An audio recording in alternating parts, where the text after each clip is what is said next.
My name is Vera Westbrook. I'm 28 years old. 7 days before my wedding, I found out my own mother had canceled every single vendor, the flowers, the catering, the venue, and told my fiancé that I was damaged goods and he was making the biggest mistake of his life. On our wedding day, 200 guests arrived to an empty lot, but my maid of honor had seen this coming 6 months ago. What she planned, and what my mother walked into, changed everything. Before we begin, if you enjoy this story, please take a moment to like and subscribe, but only if you truly feel it. And tell me in the comments, what time is it where you are right now? Now, let me take you back to 8 months ago, the night Nathan got down on one knee in our kitchen, and the phone call from my mother that came 11 minutes later. Nathan proposes on a Tuesday evening. No fancy restaurant, no ring hidden in dessert.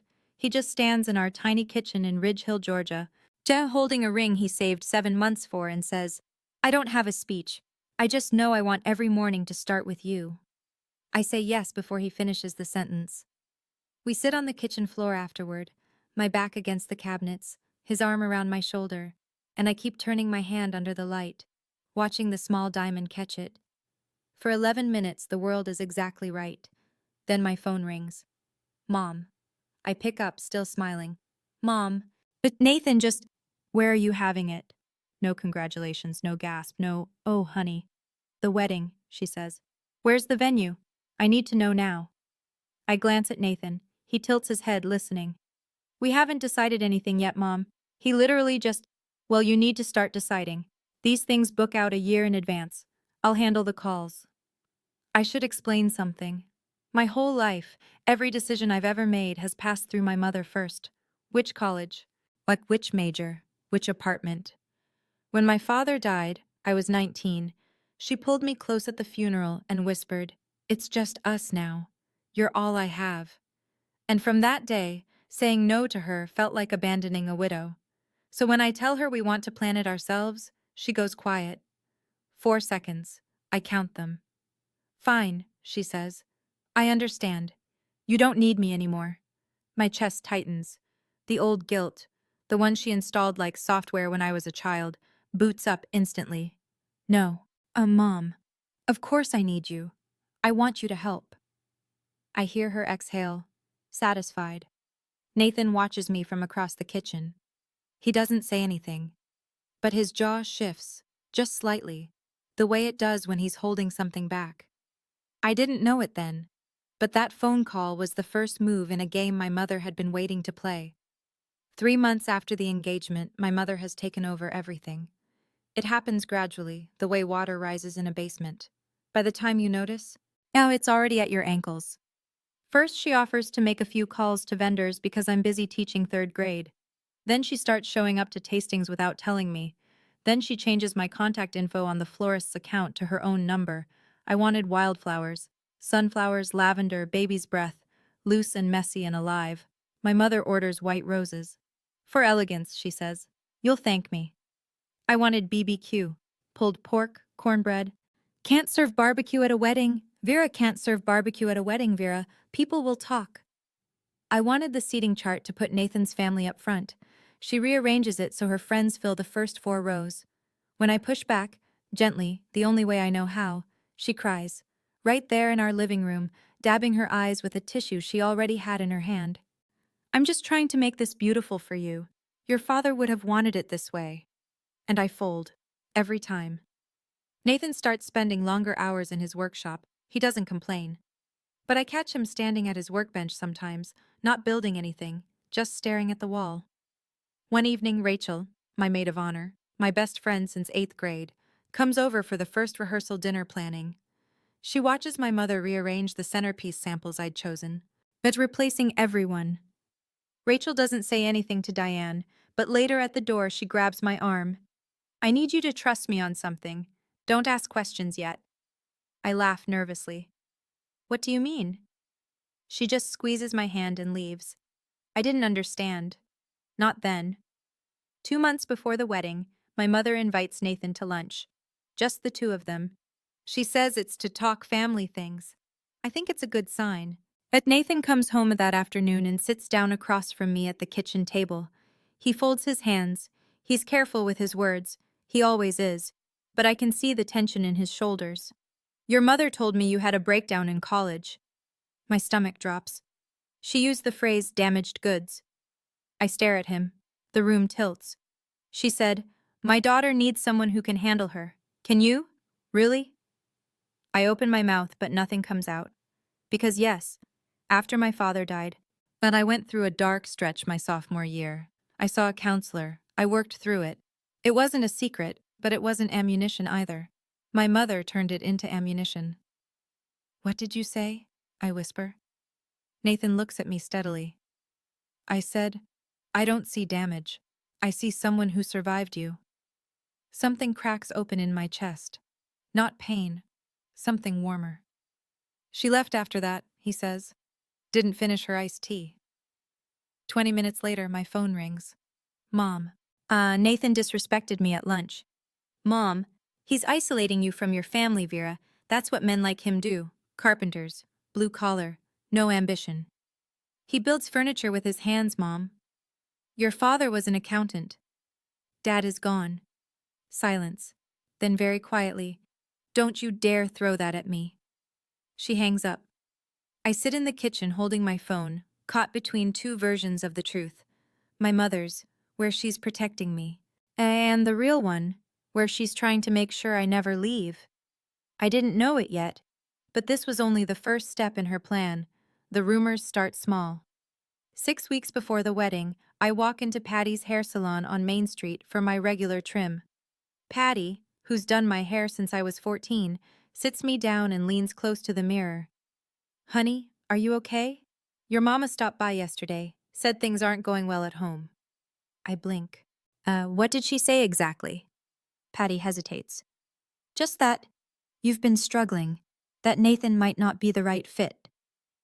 I smile, the kind you paste on when your insides are liquefying, and say, "Everything's fine, Patty, really." But it's not fine. Because the next day, I walk into Dale's Market for groceries, and Mrs. Brewer at the register gives me a look I've never gotten before. Pity. Pure, unfiltered pity. "Vera, sweetheart, if you ever need to talk." I don't ask what she heard. I already know. Ridge Hill has a population of 4,000. In a town this size, a rumor doesn't travel. It teleports. Within 48 hours, my mother has seated every coffee counter and church parking lot with the same story. Vera is fragile. Nathan is a mistake. The wedding shouldn't happen. I start feeling it everywhere. The sideways glances at the post office. The overly gentle tone from parents at school pickup. People treating me like I'm made of wet paper. That Thursday evening, as my phone buzzes, a text from Rachel. "Don't react to anything your mom does this week. I mean it. Trust me." I stare at the screen. What does Rachel know that I don't? I type back. "You're scaring me." 3 dots appear, then disappear, then appear again. Good. Scared means you're paying attention. She doesn't explain further. And for reasons I can't articulate, I don't push. Something is moving under the surface. I just can't see it yet. 5 weeks out. My mother calls Gloria Cole. What I don't find out about it from Gloria. I find out from Nathan, who finds out from his mother, who calls him at 9 o'clock on a Saturday morning, her voice tight and careful. "Nathan, is there something about Vera I should know?" Nathan puts the phone on speaker so I can hear. Gloria continues. "Diane called me last night. She said Vera has a history of," she used the word episodes. "She said Vera needed psychiatric treatment in college and that she worries about her stability." My hands go cold. "She told me you should know what you're getting into. And that, Nathan, I'm just repeating what she said. She called Vera emotionally volatile." I watch Nathan's face. His expression doesn't change, but a muscle near his temple tightens. "Mom," he says, "Vera saw a counselor after her dad died. That's it." Diane is twisting it." Gloria pauses. "I believe you, honey, but she was very convincing. She cried." Of course she cried. After Nathan hangs up, he turns to me. For the first time, I see something in his eyes that isn't patience. It's clarity. "Your mother is not trying to protect you, Vera. She's trying to own you." I know he's right. I've known for years, maybe. But hearing it out loud, in our kitchen, on a Saturday morning, with sunlight on the floor, it sounds different. And it sounds true. Don't fight with your mom over this, I tell him. That's exactly what she wants. He nods, but his jaw is set. That night, lying in bed, I realize something. My mother isn't just trying to stop a wedding. She's trying to dismantle every relationship I have, one phone call at a time. And she's running out of people to call. Here's what nobody tells you about weddings. The money disappears before the first dance starts. Nathan and I have saved for 3 years. And $18,000, pulled from teacher paychecks and early carpentry commissions, skipped vacations, a used car instead of a new one. Every dollar earmarked. Florist, $2,200. Caterer, $4,800. Venue deposit, $3,500. DJ, photographer, rentals, cake. The rest fills in fast. Most of those vendors have a 30-day cancellation policy. We're now inside that window. If the wedding doesn't happen, we lose almost everything. And I sit at the kitchen table one evening with our budget spreadsheet open on my laptop. Nathan's across from me, sanding a chair leg by hand because the noise of the power sander bothers our neighbor's dog. If we had to walk away right now, I say, how much do we lose? He doesn't look up. Most of it. We can't afford to lose most of it. I know. $18,000. 3 years of packing lunch instead of buying it. 3 years of Nathan working weekends. That money was supposed to be our start. A down payment fund, a safety net, a future. And right now it's sitting in contracts controlled by a woman who thinks my happiness is a threat to hers. I close the laptop. I press my palms against my eyes. If I don't do something, I say, more to myself than to Nathan, I lose the money. I lose face in front of 200 people. I lose your mother's trust. I lower my hands. And I lose myself. Nathan puts down the sandpaper. You won't lose me. I know. Then we figure it out. I nod. But sitting there, in the quiet of our kitchen, I think, this is the bottom. This is as bad as it gets. I was wrong. 7 days before the wedding. A Monday.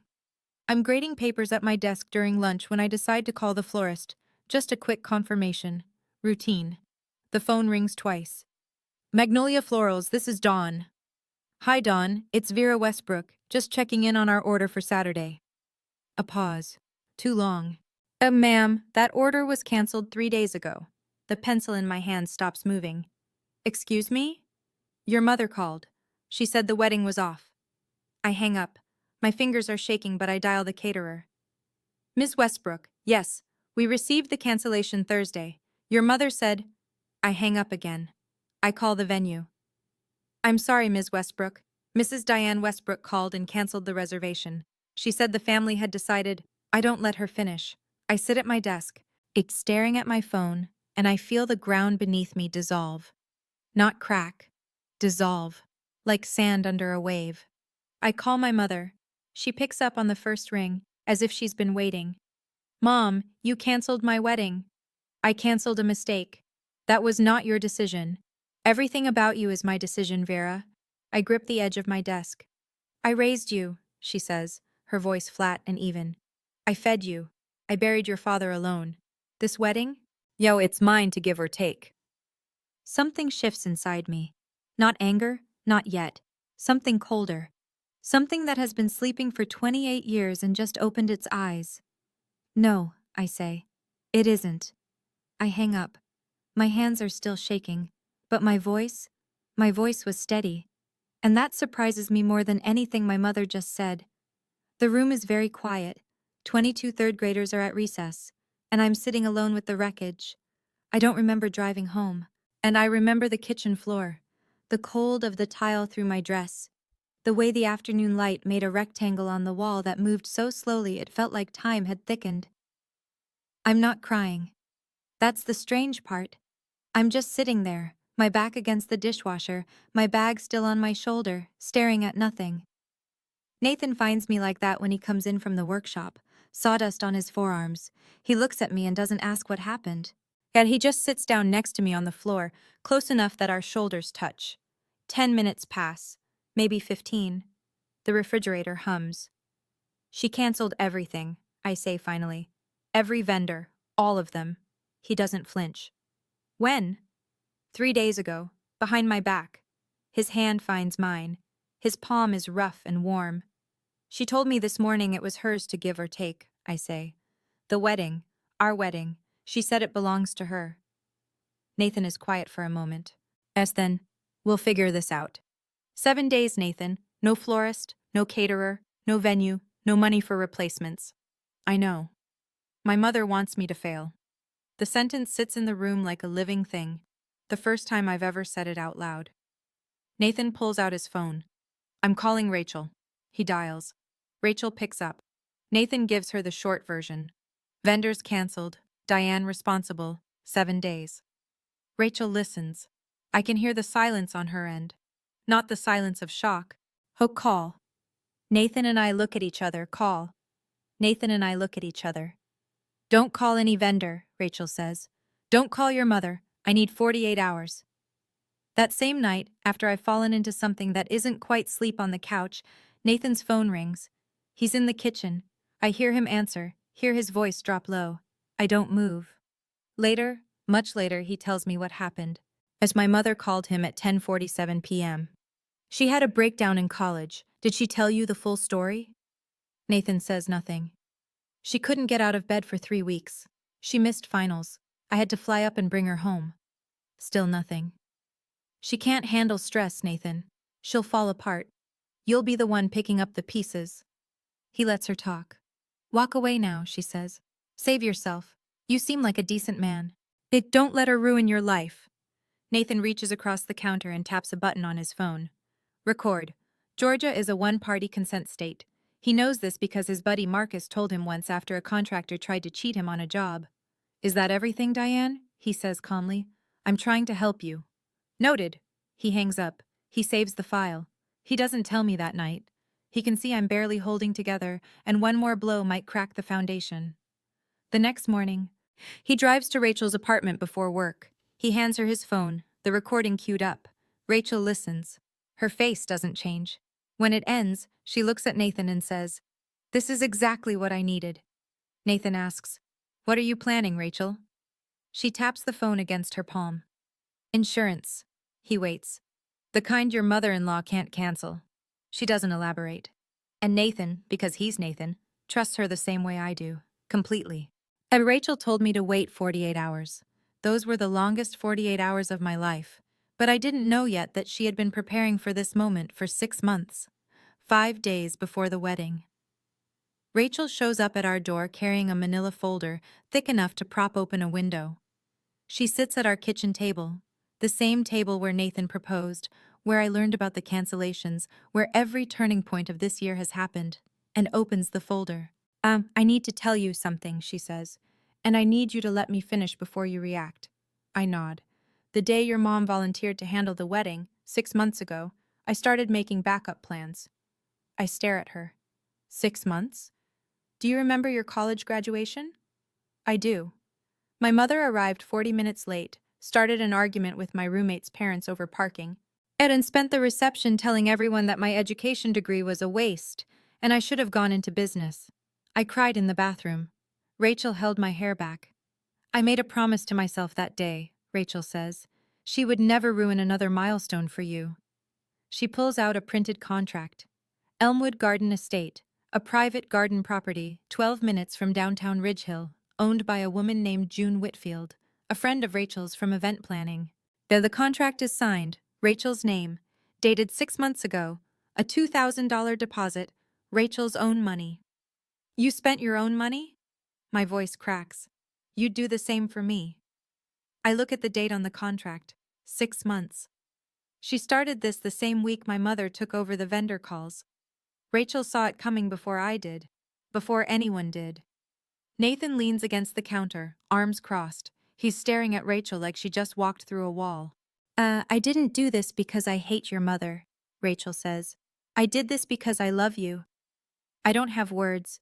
I just have tears. And for the first time in months, they're not the sad kind. Rachel flips through the folder like a general briefing a war room. Florist, Sandy's Blooms, out of Cartersville. Wildflowers, sunflowers, lavender. She looks at me. Exactly what you originally wanted. I press my hand over my mouth. Caterer. Big Jim's Smokehouse. Pulled pork, cornbread, brisket, sweet tea in mason jars. Nathan lets out a short laugh, the first one I've heard from him in weeks. DJ is my friend Marcus, photographer, my coworker Lena. She shoots weddings on the side. Total backup cost, 6,500. I've covered it. You pay me back whenever. I shake my head. Rachel, that's not negotiable. She moves on. Guest list. I pulled the original list you shared with me when you first got engaged, before your mother took over communications.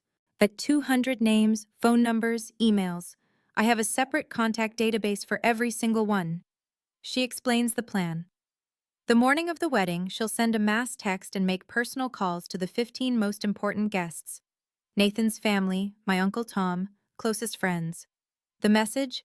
Venue has been upgraded, new address, arrive by 3 p.m. She'll frame it as a surprise. And my mother? I ask. Rachel meets my eyes.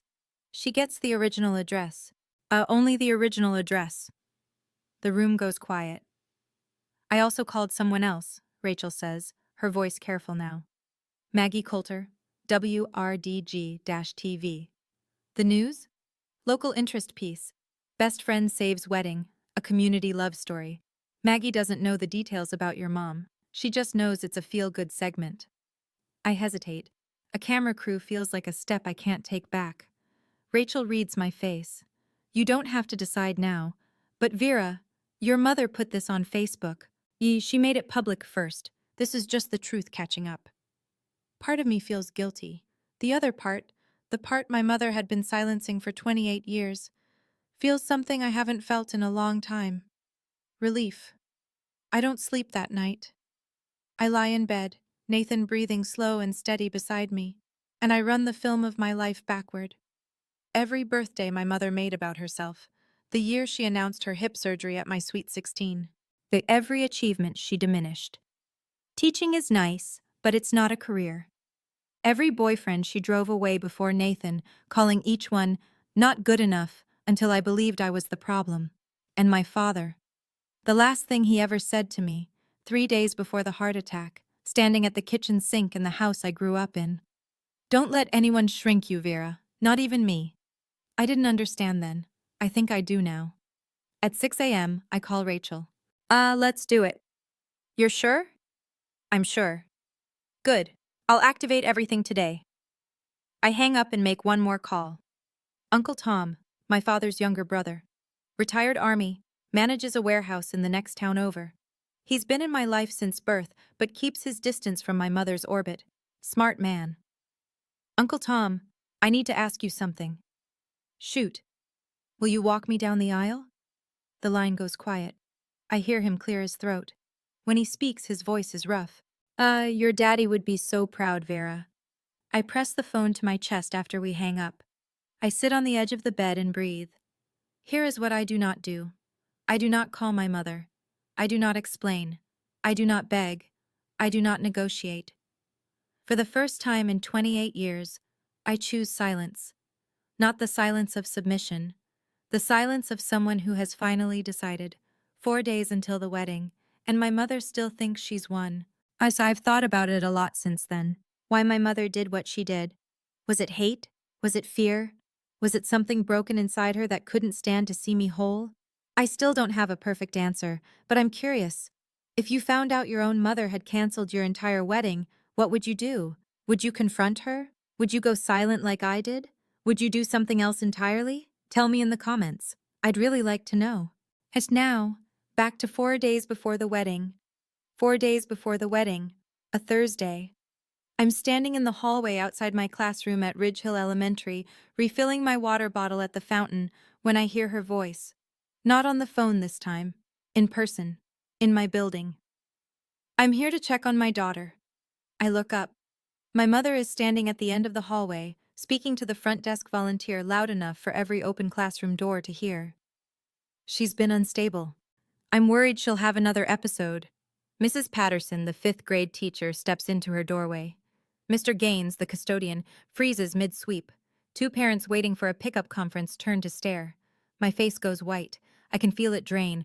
blood leaving like someone pulled a plug. I walk toward her. Steady steps. My sneakers squeak on the linoleum. Mom, this is my workplace. Please leave. She pivots to face me, and her expression shifts. Hurt, wounded, trembling chin. Gently but firmly. Ma'am, I'll need to gently but firmly. Ma'am, I'll need to ask you to step outside. My mother looks around the hallway, at the staring faces, the half-open doors, and squares her shoulders. You'll see, she says, walking toward the exit. Everyone will see. The door closes behind her. The hallway slowly unstiffens. As Mr. Gaines resumes sweeping, Mrs. Patterson gives me a small, helpless shrug. Then a hand touches my elbow. Mrs. Daniels, 62, taught at this school for 30 years, reading glasses on a beaded chain. She leans close. Honey, my mother was the same. Don't let her win. 5 words from a near stranger. And they hold me up for the rest of the day. 2 days before the wedding, or a rehearsal dinner at Gloria Cole's house, a cozy ranch-style home with a wraparound porch and string lights Nathan hung last summer. About 30 people, Nathan's family, a few close friends, Rachel, Uncle Tom, fried chicken, potato salad, Gloria's famous sweet potato pie. The mood is warm, nervous, hopeful. My mother was not invited. She comes anyway. I hear her car door at 7:15 p.m. She walks up the porch steps carrying a bottle of wine and a smile that doesn't reach her eyes. Gloria opens the door, startled. Diane, we weren't expecting. I'm the mother of the bride. She steps inside. The living room goes quiet. Nathan's cousin Danny sets down his fork. Uncle Tom straightens in his chair by the window. My mother pours herself a glass of wine, her own bottle, and raises it. I'd like to make a toast. Nobody stops her. That's how she operates. She counts on politeness. I just hope Nathan knows what he's signing up for. A murmur. This marriage lasts longer than her, this marriage lasts longer than her attention span. The room is a held breath. Gloria stands, her voice is iron-wrapped in velvet. Diane, that's enough. My mother takes a sip, sets the glass down, looks around the room at 30 faces staring back at her. I said what I said. She walks out.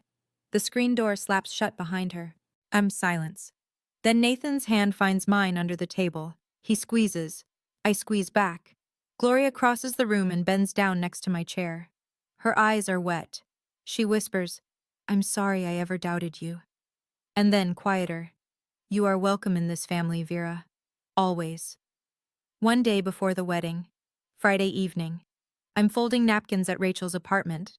She insisted I stay the night so Diane can't reach me, when my phone buzzes.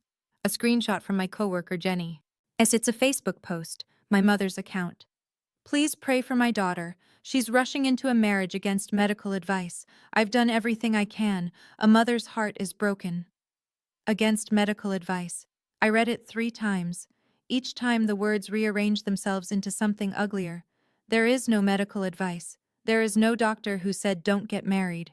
My mother invented a medical crisis and posted it to 800 people in a town where everyone knows everyone's middle name. My hands are shaking. Rachel looks over, reads the screenshot, and her expression doesn't change. She's past shock. She's in operational mode. I saw it 20 minutes ago, she says. 800 people, Rachel. I know. She's telling the whole town I'm mentally ill. Rachel takes the phone from my hand.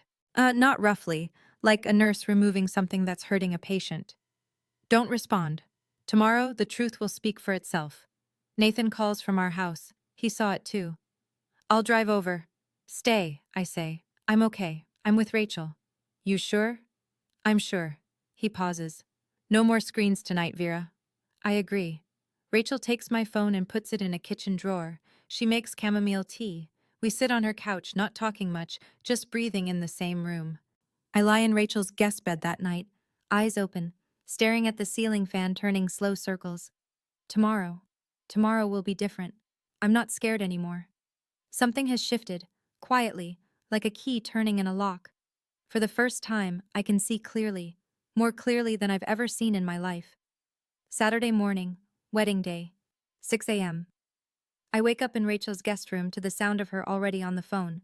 Yes, ma'am. Venue upgrade. Surprise for the bride and groom. A new address is Elmwood Garden Estate, 412 Whitfield Lane. Arrive by 3 p.m. Don't go to the original address. She's pacing her living room in sweatpants and a headset, a printed spreadsheet in her hand with 200 names, each one highlighted in yellow, green, or red. Yellow, mass text sent. Green, confirmed. Red, needs a personal call. By 8 a.m., she's made 15 calls. Gloria Cole, confirmed. Uncle Tom, confirmed. Nathan's cousin Danny, his Aunt Margaret. The Hendersons from next door, my coworker Jenny, Mrs. Daniels. Confirmed, confirmed, confirmed. By 10 a.m., 197 out of 200 guests have confirmed the new location. 3 can't attend, 1 has a sick child, 2 are traveling. None are related to my mother's sabotage. 1 person is not on the contact list at all. Diane Westbrook receives no text, no call, no new address. As far as she knows, the wedding is at the original venue, the one she canceled. The empty lot. At noon, I put on my dress in Rachel's bedroom. It's simple. Ivory, tea-length, lace sleeves. I bought it at a consignment shop in Atlanta. $60. My mother called it second-hand embarrassment.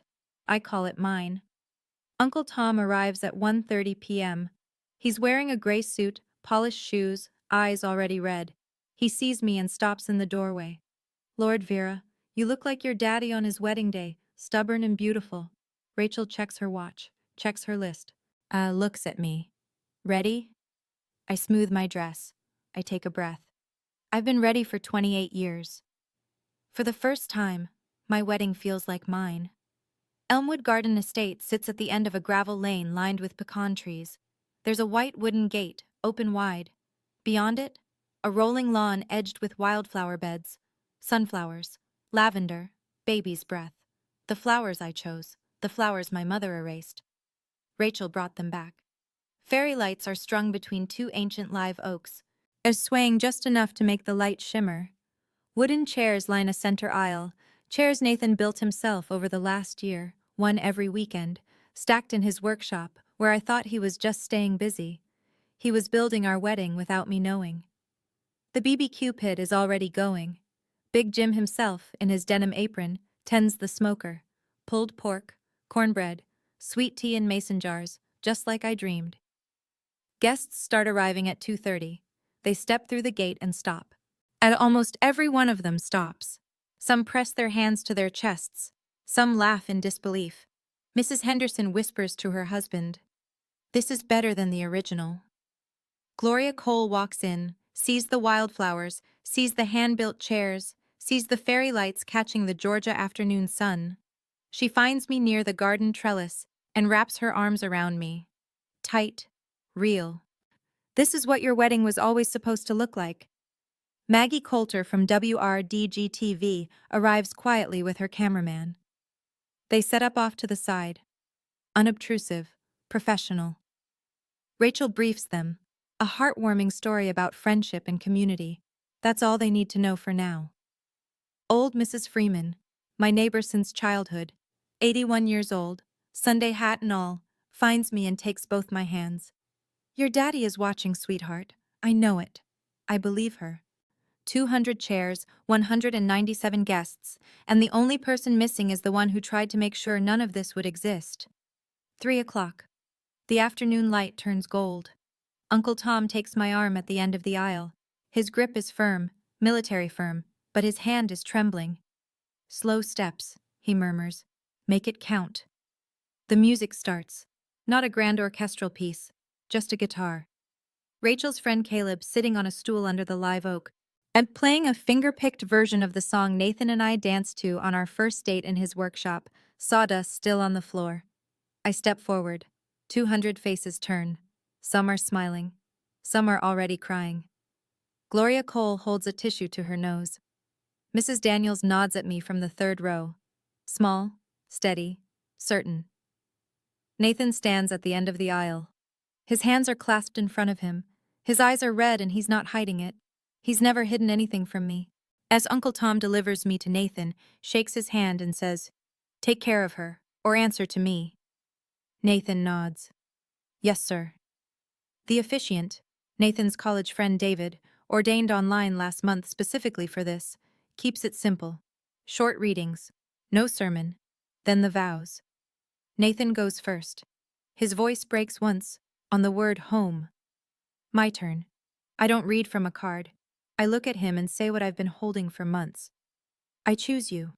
Not because I need to be saved, but because I finally know I deserve to be loved without conditions. The garden goes quiet. Even the birds, it seems. I don't need permission to be happy. Not from anyone. Not anymore. Nathan's hand finds mine. The officiant pronounces us married. We kiss under the live oaks, and the fairy lights sway, and 197 people rise to their feet. The sound of their applause fills the garden like a wave, and somewhere, 12 minutes away, an empty lot waits in silence. And 3:15 p.m., 12 minutes away. I learn the details later, pieced together from Uncle Tom, from the security guard, from Maggie Coulter's footage. My mother drives to the original venue at 3:15. She parks her silver sedan, the one she always keeps spotless because appearances matter, and steps out in a navy blue dress and pearl earrings. She's not dressed for grief. She's dressed for victory. She walks toward the lot. It's empty. No tent, no chairs, no flowers, no caterer. Cancelled vendors, the empty venue. Her cancelled vendors, the empty venue. Her daughter's dream, erased. In her mind, the story ends here, with Vera humiliated, crawling back, needing Mama again. Then she looks around. No cars, no guests arriving, no confused relatives milling about, no one weeping on their phone, no one at all. The smile fades. And she pulls out her phone and calls me. It rings 5 times and goes to voicemail. She calls Rachel, voicemail. She calls Gloria Cole, voicemail. She scrolls through her contacts and calls Nathan's cousin Danny, voicemail. Mrs. Henderson, voicemail. Jenny from my school, voicemail. 7 calls, 8, 9, not a single answer. She stands in the middle of that empty lot, phone pressed to her ear, turning in a slow circle. The sun is hot, the cicadas are loud, and she is completely, utterly alone. I try to imagine what that moment felt like for her, the exact second she understood, the second the smile dropped and the realization landed like a stone in still water. She came to watch me break. Instead, she stood in an empty field, calling number after number, and no one answered. Someone answers eventually. A distant cousin of Nathan's, Bev, 74, hard of hearing, probably didn't understand the "Don't tell Diane" memo. She picks up on the 6th ring. Oh, Diane, didn't you get the message? Wedding's at Elmwood Garden now, pretty place out on Whitfield Lane. My mother hangs up without saying goodbye. 25 minutes later, she must have broken every speed limit in Ridge Hill. Her silver sedan crunches up the gravel lane at Elmwood Garden Estate. She sees the white gate, the fairy lights through the trees. She hears the music, the laughter, the clinking of glasses, and the smoky sweetness of barbecue drifting through the Georgia air. And she parks. She walks to the gate. Her heels sink slightly into the gravel. A man is standing at the entrance. Kyle, Rachel's friend, 6'2", calm-faced, holding a clipboard. He's been briefed. Good afternoon, ma'am. May I see your invitation? My mother straightens. I'm the mother of the bride. Kyle looks down at his list. He scans it carefully, top to bottom. He looks up. I'm sorry, ma'am. Your name isn't on the guest list. My mother stares at him. Her mouth opens, and then closes. There must be a mistake. No mistake, ma'am. I've checked twice. Through the gate, she can see the chairs, the wildflowers, the mason jars, the guests laughing. She can see the back of my dress. She can see Nathan's arm around my waist. Everything she tried to destroy is right there, alive and whole and glowing. And there is a gate between her and it, and a man with a clipboard, and her name, nowhere on the list. I understand this is difficult, Kyle says gently, but I can only allow listed guests. For the first time in her life, my mother is on the outside of a door she can't open. And the key is not in her hands. She doesn't leave quietly. I piece this together from Maggie Coulter's footage, which I watch only once, 2 weeks later, and never again. My mother's voice rises, first measured, then sharp, then raw. This is my daughter's wedding. I am her mother. Kyle doesn't move. He keeps his hands clasped in front of him, and his expression neutral. He's been trained for this. Rachel thought of everything. Ma'am, I understand, but I'm not authorized to. Authorized. I gave birth to her. Several guests near the gate turn their heads. Nathan's Aunt Margaret whispers something to the person next to her. Mrs. Henderson shakes her head slowly. My mother sees the faces looking at her, not with sympathy, not with confusion, with recognition. They know what she did. But Rachel's venue change message was clear. Due to unforeseen vendor cancellations by a family member, the wedding location has been moved. Everyone knows who that family member is. Then my mother sees the camera. Maggie Coulter and her cameraman have moved toward the gate, not aggressively, just doing their job. The red light is on. My mother freezes. The tears, the ones she can summon on command, stop. She looks at the lens the way a deer looks at headlights. For one long moment. She stands there, the mask cracking. Not the grieving mother, not the protective parent, just a woman in a navy dress who bet everything on control and lost. She turns around, walks to her car, opens the door, gets in, drives away. She doesn't look back. Inside the garden, I'm dancing. Nathan leads me through a clumsy two-step on the grass, while Caleb plays guitar and the fairy lights turn on as the sun dips. I don't know my mother came. I don't know she left. But Rachel stands near the dessert table, watching the gate. She sees the silver sedan disappear down the gravel road. She picks up her glass of sweet tea, takes a sip, and walks back to the dance floor. No triumph, no gloating, just peace. She came, Rachel tells me days later. She left. You didn't miss anything. The rest of the evening is the kind of ordinary I've been starving for. Paper plates loaded with pulled pork, sweet tea refilled 3 times, Nathan's 7-year-old nephew, Tom Brady, chasing fireflies across the lawn while his grandmother yells at him to watch the flower beds. We cut the cake, 2 tiers, buttercream frosting, a small cluster of wildflowers on top. I made the topper myself, 2 tiny wooden figures Nathan carved last month. He thought I didn't notice the wood shavings on his workbench. I noticed. Gloria stands up to speak. She's not a woman who enjoys public attention, so when she clears her throat and the garden goes quiet, it means something. I'm not a speech person, she says, but I want to say this. Welcome to the family, Vera, for real this time. A few people laugh, a few people cry. I do both. Uncle Tom goes next. He holds his glass steady, but his voice wavers. My brother always said Vera would find her way. He pauses, swallows. He was right. The applause is gentle, not a roar, just a warm, even sound like rain on a porch roof. So I sit at the long wooden table, one Nathan built for a client last year but decided to keep. And I look around. 200 people eating barbecue in a garden full of wildflowers under fairy lights in a small Georgia town. Nobody is performing. Nobody is managing appearances. Nobody is watching to see if I'll crack. For the first time in my life, a celebration isn't being held hostage. Rachel catches my eye from across the table. She raises her mason jar. I raise mine. But we don't say anything. We don't need to. That was the first celebration of my life that wasn't stolen from me.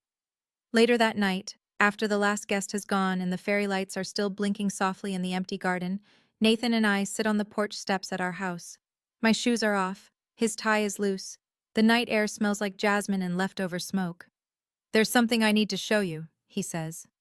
He pulls out his phone and opens an audio file. Dated 6 days ago, 10:47 p.m. I didn't play this for you before because you were already breaking. He presses play. My mother's voice fills the dark porch. She had a breakdown in college. Did she tell you the full story? I listen. She can't handle stress. She'll fall apart. I keep listening. Walk away now. Save yourself. The recording ends. The cicadas take over. I sit with it. My mother's voice. The one that sang me to sleep. The one that read me stories. The one that told me I was too fragile. Too broken. Too damaged for anyone to love. Hanging in the warm night air. I'm not damaged, I say. I never was. Nathan doesn't argue. He just waits. I want to send this to Maggie Coulter. He looks at me. Are you sure? My mother put it on Facebook first. She told 800 people I was mentally ill. She told the whole town my marriage was a mistake. I fold my hands. I'm not putting her on blast. Oh, I'm just letting people hear her real voice. Okay. And the vendor cancellations, the emails, the voicemails where she pretended to be me, Rachel has all of those. Nathan nods. This isn't revenge, I say, as much to myself as to him. This is just the truth, without her editing it. He puts his arm around me. The porch light flickers. Somewhere down the road, a dog barks twice and stops. I'm not doing this to hurt her. I'm doing this so she can never rewrite the story. The next morning, Sunday, I sit at the kitchen table with a blank sheet of paper and a pen. Not an email, not a text, a letter. Handwritten. Because some things should cost effort. I write 3 drafts before I get it right. The first is too angry. The second is too kind. The third is honest. Mom, I love you. I need you to know that first, because the rest of this letter will be hard to read. You canceled my wedding. You told my fiancé I was damaged goods. You told the town I was mentally ill. You told his mother I was unstable. You came to my workplace and implied I was having a breakdown in front of my colleagues. You posted on Facebook that I was marrying against medical advice. That was a lie. I don't hate you for any of this, but I can't pretend it didn't happen. I think you're afraid. I think you've been afraid since Dad died. Afraid of being alone, afraid of losing control, and afraid that if I build my own life, there won't be room for you in it. There is room. There will always be room. But not like this. I need distance. I don't know for how long. When you're ready to talk, really talk, without guilt, without tears used as weapons, without trying to control the conversation, I'll be here. But the door opens from my side now. Not yours. I love you, Mom. But love without boundaries isn't love. It's captivity. Vera. I fold the letter. I put it in an envelope. And I write Diane Westbrook on the front. I drive to Uncle Tom's house and hand it to him. He reads it standing in his doorway. When he finishes, he folds it carefully and looks at me. Your father would have written the same thing. He delivers it that afternoon. I don't ask how she reacted. I'm not ready to know. 1 week after the wedding, Maggie Coulter's segment airs on WRDG-TV. The piece runs 4.5 minutes during the 6 o'clock news. But the angle, maid of honor saves best friend's wedding after family sabotage, a Ridge Hill love story. Maggie keeps it tasteful. She doesn't name my mother directly. She says a family member canceled all wedding vendors 1 week before the ceremony. She shows footage of the garden, the wildflowers, the fairy lights, Nathan and me dancing. She interviews Rachel, who says simply, when someone you love is in trouble, you don't wait for permission to help. She doesn't need to name Diane. But in a town of 4,000, subtraction is identification. If the mother of the bride isn't in the wedding footage and a family member did the sabotage, everyone does the math. Within 3 days, I hear the ripples. Diane's post, the one about medical advice, gets screenshot shared across half the town before she can delete it. By the time she does, it's too late. People are placing it side by side with Maggie's report. At the Ridge Hill Women's Auxiliary, where Diane has held a board seat for 6 years, sends her a polite email. We think it's best if you take a leave of absence while things settle down. At Patty's hair salon, Patty herself tells Diane during her appointment, Diane, I heard what happened. I think you should talk to someone, a professional. Neighbors stop waving from their driveways. Invitations to Sunday potlucks stop arriving. The phone calls taper off. Yes, my mother's currency in Ridge Hill was always reputation.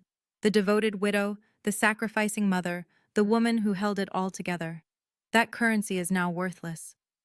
A woman on the town's Facebook group writes what everyone is thinking. I always thought Diane was a devoted mother. Turns out devoted and controlling look the same from the outside.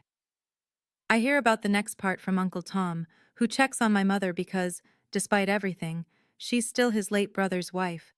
And Tom is the kind of man who doesn't abandon people even when they've earned it. Diane calls him on a Wednesday night, 2 weeks after the wedding. She's crying. They turned my daughter against me. Tom doesn't sugarcoat it. Nobody turned her, Diane. You pushed her. She's my child. I have a right. You have a right to love her. You don't have a right to own her. She hangs up on him, calls back 20 minutes later, calmer, trying a different angle. Rachel manipulated the whole thing. She poisoned Vera against me. Rachel saved a wedding you tried to destroy. Silence. Tom tells me she calls a few of her old friends from the women's auxiliary. She tells them she's been pushed out by her daughter and her daughter's controlling best friend. The narrative is familiar. Diane, the victim. Diane, the misunderstood martyr. But this time, nobody buys it. Everyone saw the Facebook post. Everyone watched Maggie's report. Us need help. Real help, not sympathy. Tom need help. Real help, not sympathy. Tom drives by Diane's house one evening and sees the lights on in the kitchen. Through the window, she's sitting alone at the table, looking at an old photo album. Her wedding album, her and my father. Young, smiling, unbroken. He tells me this carefully, like he's not sure I want to hear it. I listen. I hope she gets help, I say. I mean it. Not because I've forgiven her, because I know what it looks like when someone is drowning and too proud to call for a life vest. I tell Tom, if she agrees to see a therapist, I'll go to one session of family counseling with her. One. That's my offer. It's not forgiveness. It's a condition. And it's the most generous thing I can give right now. The money sorts itself out, mostly. But Nathan and I contact the original vendors, the ones my mother canceled by impersonating me. We bring the receipts. The emails where Diane signed as Vera Westbrook. The voicemails where she used my name. The florist and the caterer both review the evidence and agree. We didn't authorize the cancellation. Dawn at Magnolia Florals refunds $2,200. The caterer returns $4,800. That's $7,000 back. Not everything, but enough to breathe. The venue, Ridge Hill Community Pavilion, has a stricter policy. No refund past 30 days. But the manager, after hearing the story and seeing the voicemails, offers a credit toward a future event. Nathan says we'll use it for a first anniversary party. I laugh for the first time in a while. We pay Rachel back the $6,500 within 2 months. She resists. Consider it a wedding gift, she says. I wire it anyway. Some debts aren't about money. They're about respect. As something unexpected comes from the wedding itself. 3 guests who saw the hand-built chairs and tables Nathan made for the reception reach out to him the following week. Custom furniture orders. A dining set for the Hendersons, a rocking chair for old Mrs. Freeman, a bookshelf for Maggie Coulter's producer. Nathan's workshop, which had been struggling for steady clients, suddenly has a 3-month waitlist. I don't file charges against my mother. I don't sue for damages. And I consider it, briefly, but I'm a 28-year-old teacher in a small town, and she's my mother. The legal system isn't built for this kind of wound. But I keep everything, every voicemail, every email, every screenshot, filed neatly in a folder Rachel labeled, just in case. We didn't get rich. We didn't get even. We just got free. 3 months later. Our house is small. 2 bedrooms, 1 bathroom, a porch that needs repainting. Nathan says he'll get to it in spring. And I believe him because the man finishes everything he starts. I go back to teaching. The 3rd graders don't know anything about what happened, and that's exactly how I want it. They care about multiplication tables and who gets to feed the class hamster. It's the most grounding thing in my life.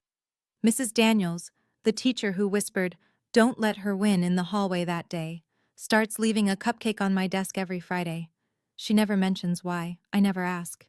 Gloria Cole and I have dinner together every other Sunday. She's teaching me to make peach cobbler, the Cole family recipe, handwritten on an index card so old the ink is fading. Last Sunday, she handed me the original card. "It's yours now," she said. "Family recipe goes to family."